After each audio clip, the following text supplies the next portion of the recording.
Hello everyone. Today we are going to discuss something which we hear a lot about, and lots of people usually have asked me also about it, especially students. It's all about personality development. Children come and ask, "Sir, how can I develop my personality?" So I usually reply in a very humorous way saying that, what is the basic requirement for personality development? So many of them give very high-five philosophical answers. I tell them, relax. Look at the word personality development. What is the basic, fundamental, essential thing you require for personality development? You require a personality.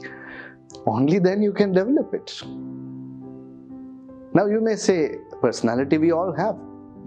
Right. But how far are we aware of our personalities? That is the starting point. So I'm going to take you all into this journey of discovering how our personality is shaped, how we can make necessary changes for its development. Just imagine our mind is like a blank sheet of paper when we are born. Just imagine that. There are many theories which do not accept all this. I am taking this as an example for our discussion.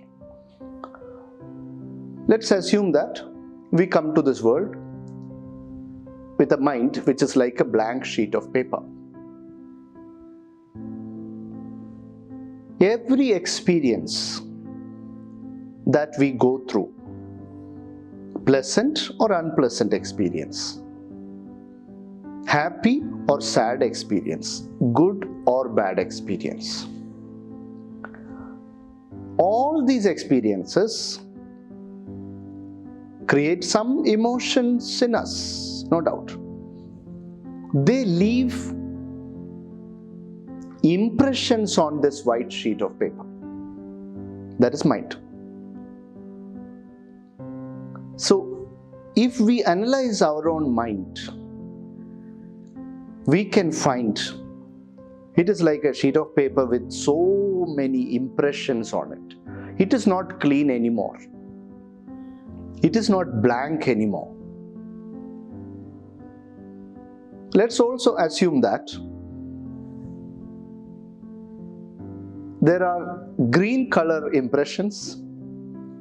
Green we can take for pleasant experiences.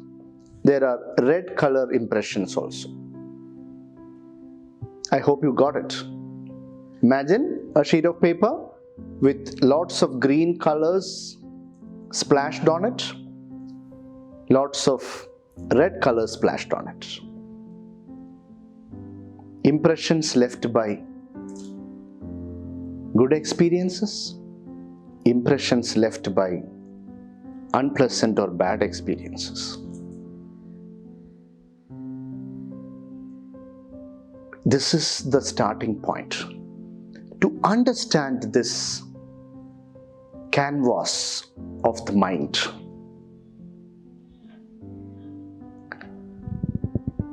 and developing personality is minimizing these red color impressions and maximizing the green color impressions, or at least retaining the green color impressions. That is the goal in personality development.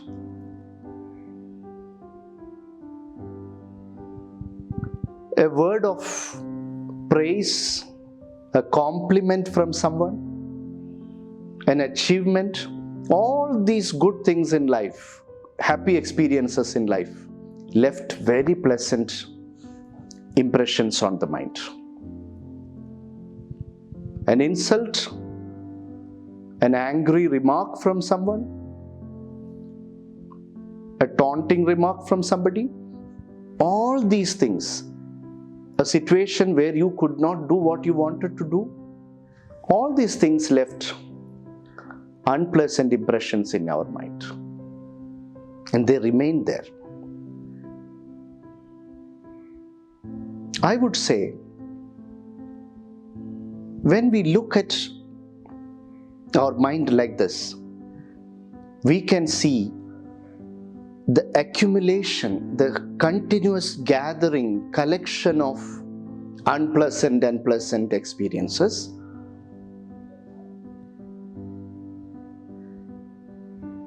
And in my opinion, there is no unpleasant impression which cannot be removed from the mind. There is no wound which we cannot heal. Some of you may be saying that, sir, in my childhood, when I was in primary class, this bad thing happened with me. Somebody shouted at me like this.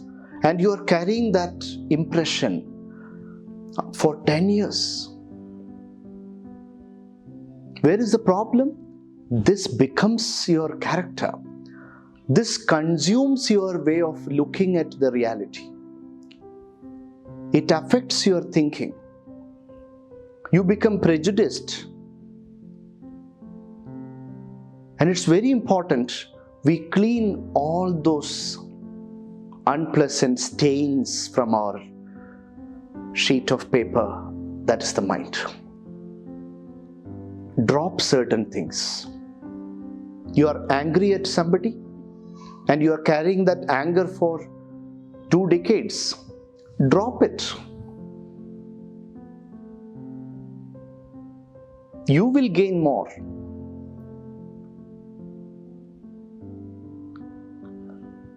If not, these negative things accumulated together will contract your personality. It will limit your personality. And what are we talking about? Not limiting personality, but developing personality. So when I tell you, let us drop an unpleasant experience, memories of it from our mind, let me tell you, it's not that easy. But that is inevitable in personality development. You can check anywhere that our mental impressions make our personality. So if you change the impressions, you change your personality. The first thing is forgive those who hurt you. Forget those remarks which wounded you.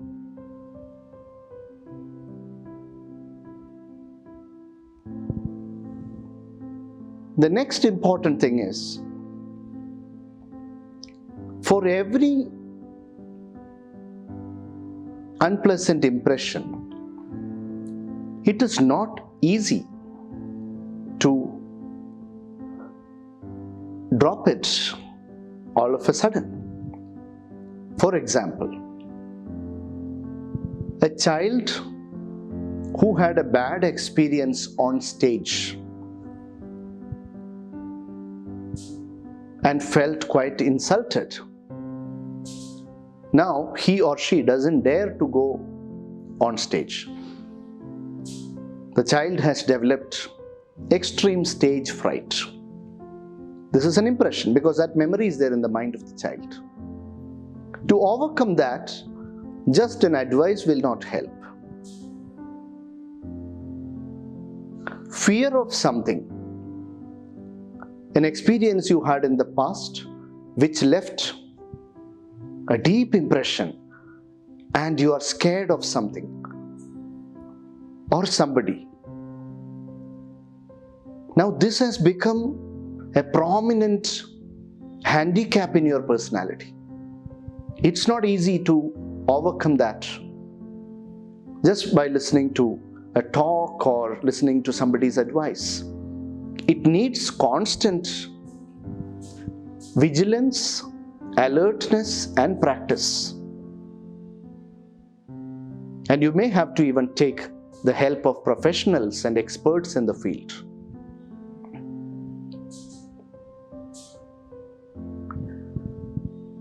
A professional or an expert can show you the direction to the goal, but you have to travel it.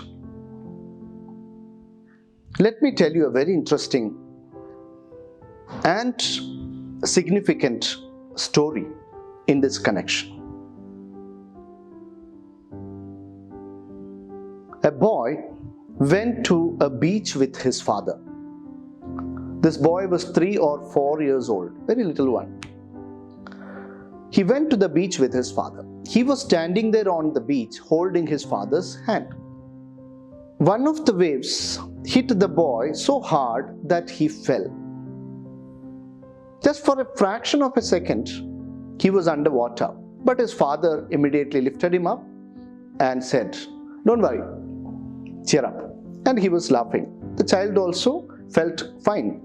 But for that fraction of a second, when the waves swept over him, he developed a fear of water. Many years passed. This fear of water remained as a deep impression in his mind. And he was avoiding all chances and opportunities to go for water adventures with his friends, just for one reason, that he was scared of water. Now he realized, I can't live with this for a lifetime. See, you have an option always. The other option is, I should do something about it. One is to live with it, one is to do something about it. So he decided to learn swimming. See, bravery, courage, and common sense are two different things. You can't go and jump into the river when you do not know how to swim. So, of course, you would choose a swimming pool, a safer place. This boy went to a swimming pool. He was waiting for others to come because he was scared of being alone at the swimming pool. And he was very much scared of water. You know, in my childhood, I used to find a person in my village. Late night, he would be passing by after watching a movie in a nearby talkies, and he would be singing loudly while passing by. One day I asked him, "Why do you do this?" He said, "If I sing or shout and walk on the road, I feel more safe. Otherwise, I feel lonely and scared." So this boy was waiting at the swimming pool, waiting for someone to join. And he was lost in some thoughts.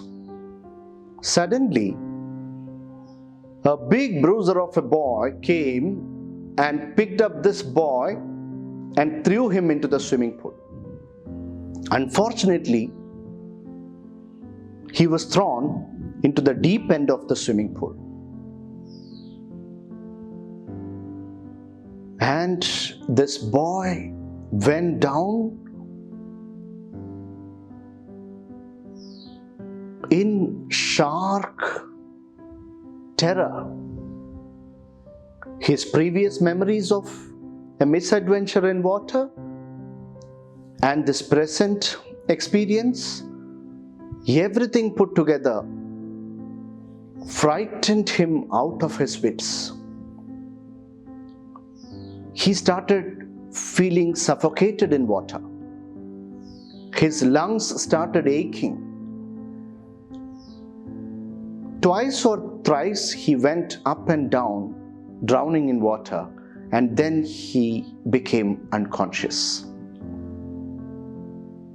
When he regained his consciousness, he saw that there were lots of people who had lifted him out of the pool and they were pressing him on his stomach and he was vomiting all that water he had swallowed. And what about that fat boy? He was standing there saying, I was just playing a prank. After this misadventure at the swimming pool, this boy walked home. But from that day onwards, he could not overcome the fear of water. Now it has multiplied. What he experienced at the age of 3 or 4, now at the age of 10, he has become totally paralyzed with the fear of water. Whenever he lay in bed, even if there is a slight exertion, he would be upset beyond words. He would feel that I am drowning in water. So an extreme weakness or drawback or a gray area in our personality projects like a personality handicap. Now, he is not able to go out with his friends to enjoy any of those water adventures. They are going for boating, canoeing, swimming, etc. And he keeps away from all this because he says, I am terribly shaken at the sight of water. Now, this is a personality crisis. There are two options before him: to live with this personality handicap or to overcome it. Now, he has to take a decision, which is to be quite practical. So if you are trying to overcome a personality handicap, a drawback in your personality, which keeps you embarrassed in social circles, you can't overcome these things just by reading books or things like that. You need to take proper practical measures. Now, for this boy, he can't learn swimming online. So he decides to hire an instructor, a trainer, to solve this problem, to overcome this handicap in his personality. Let me also ask you one more thing. When you find your own friend or schoolmate or classmate getting honored for some achievement or getting some recognition for something different that person has done,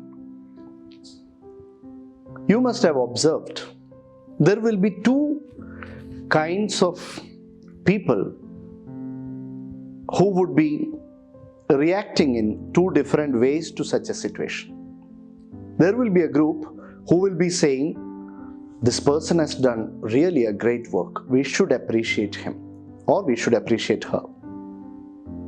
There will be another group who would say, I can also do this, but I didn't want to do, I had other problems. It's very important. Which group are you part of? If you are with the second group who says that,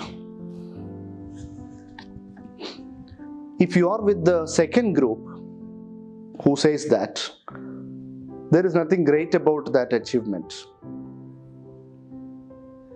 and making everything different and excellent look like mediocre. If you are influenced by that kind of a group, of course, your personality will also get influenced similarly. Join the first group. Those who are ready to appreciate a talent in someone. Those who are ready to accept the achievement of someone with broad-mindedness. To go and congratulate that person. To learn from that person.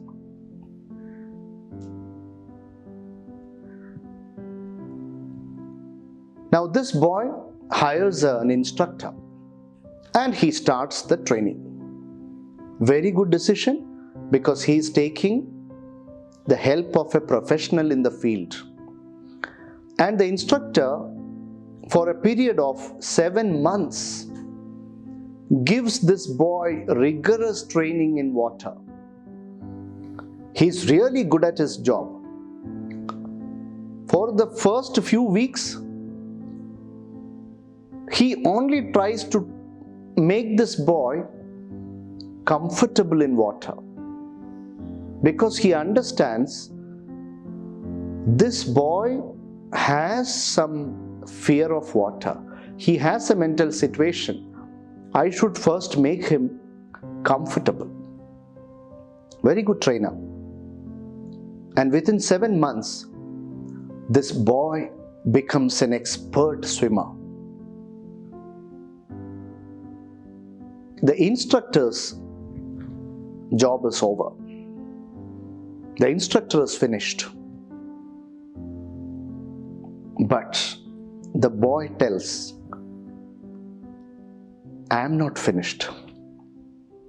Because deep inside his mind, he knows that there are some more areas where the fear of water still remains. Now that is a task he has to undertake on his own. Some battles in life have to be fought alone.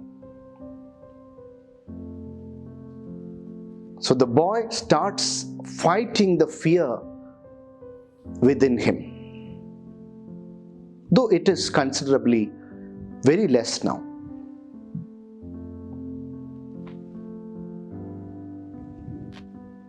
A guide, an instructor, an expert is like a person who shows you the direction. The person tells you, this is the road, like GPS. This is the road to the destination. But the situation on the road, nobody can predict. Life is like that. You may learn driving, but every day, every now and then, the road is a different situation. And you need to use your intelligence, presence of mind to reach the goal. Now this boy exercises his willpower. Yes, let me fight the brute within me. Let me overcome this handicap once and forever.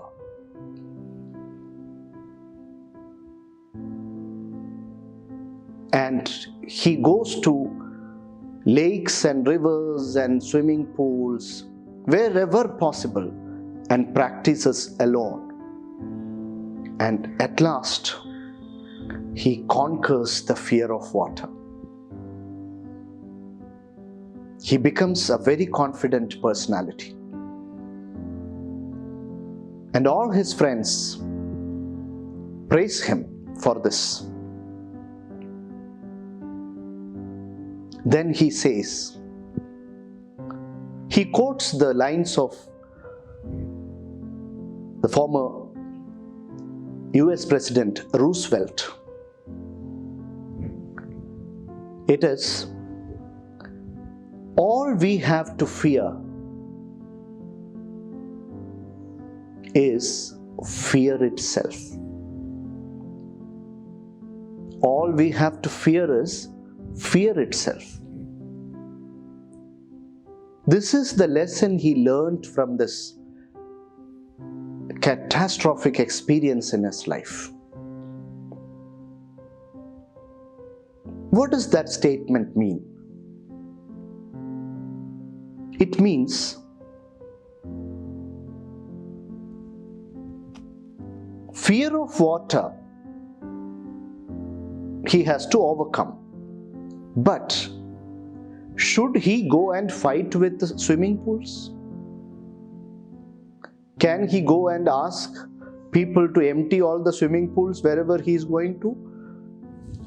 That is stupid, something impractical. The object which is outside, here it is the water, that is not the problem.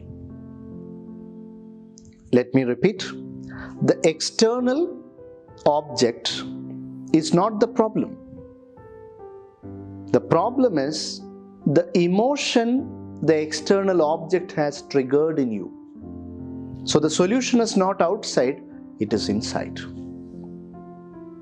So what I have to be more careful about is not water, but the fear it has created. There is a very old and highly metaphorical and philosophical story about a person who was walking along the road on an evening and it was dark. He was there with his friends and he saw something lying on the road. And he ran back. His friends too ran away. While running back, he met a wise person who told him what happened. He said, I saw a snake there on the road. It is lying on the road. I could see the shape. And that man had a torch with him. He said, let us go and check. He took this boy to the spot and flashed the light there.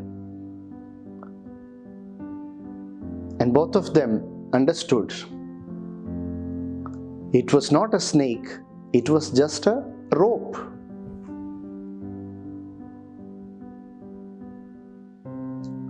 Now tell me, where has the reality changed? Do you think a snake suddenly became a rope? No, it was a rope. Here it was a snake in the mind. That was a reality which created fear. Now, with clarity of perception, the snake here became a rope. So nothing changed outside. The change has come only within. So when you can flash the light of wisdom, intelligence, clarity of perception, your reality will also change. Very often, most of the problems in our personality are undue magnification of an illusion. So, to understand our personality, it is very important that we analyze the impressions life has left behind and uproot the unpleasant ones. Let your mind shine bright.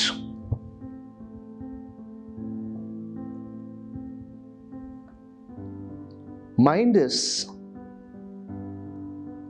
like a huge iceberg. We have only seen the tip of it. If you can go deeper and explore the large submerged portion of the mind, your approach to life, your perception of reality will be something incredible. Thank you.